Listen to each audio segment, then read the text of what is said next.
not helped by the fact that we're, as human beings, we're quite complex. So we understand learning and performance as different.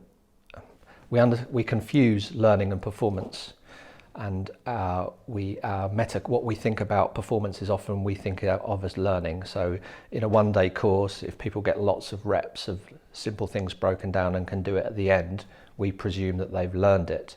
But we've not tested the learning, and essentially what we're giving is a performance at the end, i.e. it isn't a permanent, it's not retained, and it will probably, if you try to transfer it out of the training room into a real context, it will break down.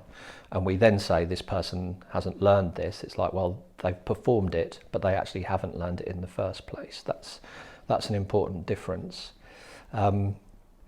So, we test learning by putting it under pressure, but also we need some kind of context. So it needs to transfer into a context. So if you slice something up into smaller bits, you're taking it further and further away from context, essentially. So part of the training should be to have some kind of contextual element, i.e. it looks like what you're going to do in practice.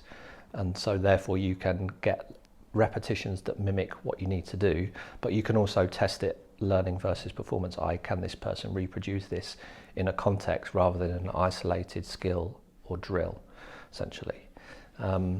And the other thing to even further muddy the waters is that if you ask people, they misattribute performance for learning. So at the end of a course, if you've got lots of reps in and you can do something at the end of a course, people say that they've learnt it. And as instructors and coaches, we go, yeah, I've seen you do it, therefore you've learnt it. But it's actually a performance thing. It's not learning.